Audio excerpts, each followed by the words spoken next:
Pagkatapos naman po, eto naman po ang lumabas mga bossing. Eto naman po ang nakita ko. Oh, same din ho, News 5 din po. Iran FM. Oh, no agreement on ceasefire. Ano yun? Ano nangyari dun? Wala naman palang agreement. Hindi naman pala pumapayag ang Iran. Bakit kaya sinabi o binalita ni Donald Trump yun? Ano po? News 5, oh, Iran FM, no agreement on ceasefire. No, sinabi ni Iranian Foreign Minister Abbas Araki, no, na walang agreement sa anumang ceasefire sa pagitan ng Israel at Iran. So kayo po, na mga kababayan namin, na nandiyan pa din po, wag po kayong mangamba, umuwi na po kayo. No? Para po sa ikaliligtas at ikapapayapa ng mga mahal ninyo sa buhay na nandito po o nandiyan sa Pilipinas.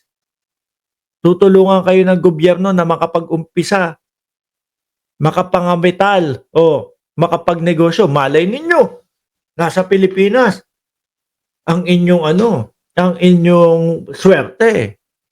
Di ba? Pera lang po yan.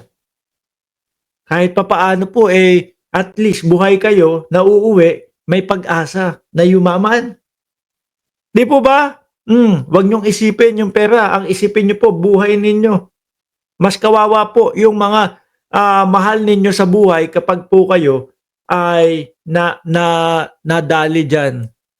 Dagdag niya, kung ititigil ng Israel ang illegal na agresyon nito laban sa mga Iranian, bago mag 4 a.m. sa Martes, June 24, no, Tehran time, walang intensyon ang Iran na ipagpatuloy ang pagsagot dito. The final decision on the cessation of our military operation will be made later, sabi ni Araki. Sabi, correct ka dyan, Mark. Di ba? Tuloy pa din mga kababayan. Kasi Sir Mark, parang may nakita ako na nagpakawala ng Iran ng missile sa US, if not mistaken. Yung po ay doon sa mga embahada yata, kung di ako nagkakamali, no? Na nandoon po, nakalugar po sa Qatar. Uulitin po namin, magpapadala po ang gobyerno ng gobyerno ng Pilipinas, no, ng tulong upang makauwi ang ating mga kababayan na nandyan po sa gitnang silangan. Kung makapapansin at makikita nyo po, talagang gumagapang na mga bossing.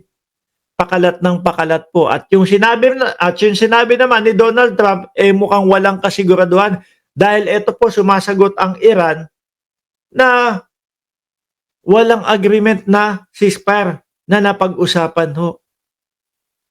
Ngayon, pumunta na tayo, dumako na tayo sa politika ng ating bansa. Ang Pangulo nag-aalala lagi sa ating mga kababayan. Totoo Pero ang Vice Presidente, kanino lang nag-aalala? Dun, sa mga mahal niya sa buhay. Sa pag-uwi kay dating Pangulong Duterte at etc. pa. Bring him home lang ang nasa isip po. Tsaka panigurado yung impeachment. Diba? So ngayon mga kababayan, ano ba uunahin natin dito?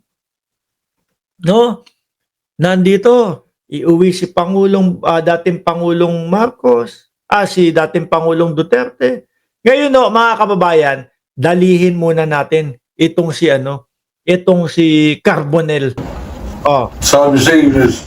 Ayan, si Waldy Carbonell, mga bossing. Kung sino po ang nakakatanda dito sa tao na ito, natatandaan niyo po ba siya? No? Pati si Baste, hinamon nito. Kawal ng demokrasya. Si dating Pangulong Duterte din. Di ba? Meron pa silang tawag doon? Duelo!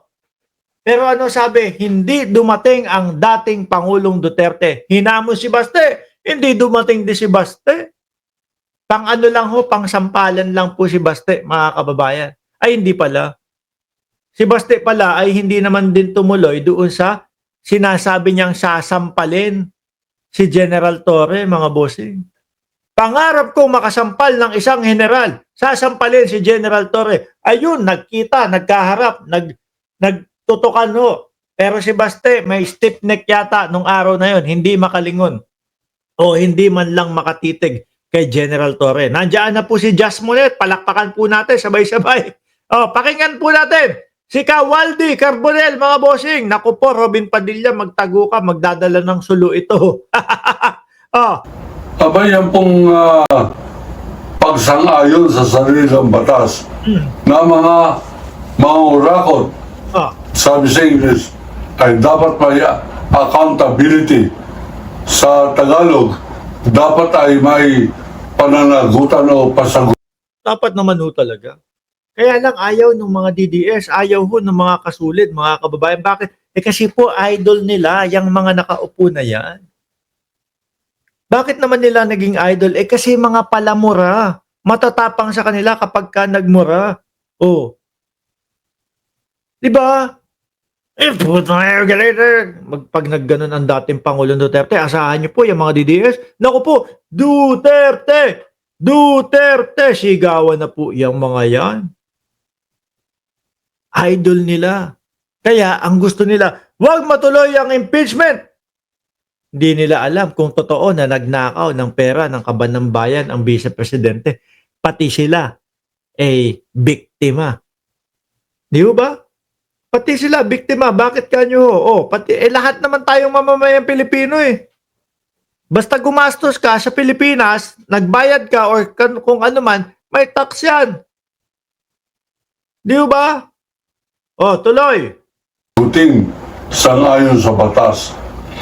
Yan po ay ayaw ng Senado. Bakit? Sapagkat ngayon, sa kauna-unahang pagkakataon sa kasaysayan ng Pilipinas, nagkaroon tayo ng Senado na mumuno ay isang taong napaka-traidor, walang paggalang sa mga mamamayan, walang paggalang sa ating sariling batas. Ang pangalan ay Francis Escudero. Ako po, Chis Escudero, mukhang ikaw ang isusunod nito Hindi totoo naman po yung sinasabi niya, mga kababayan. Tingnan nyo, si Chis Dedma, doon sa malalaking mga eskwelahan. Dedma sa isinisigaw ng mamamayang Pilipino. Diba? Paulit-ulit, shall forthwith into trial. Pero kay Escudero, 4th month o 4 na buwan, 4 months, yung forthwith po, mga bossing.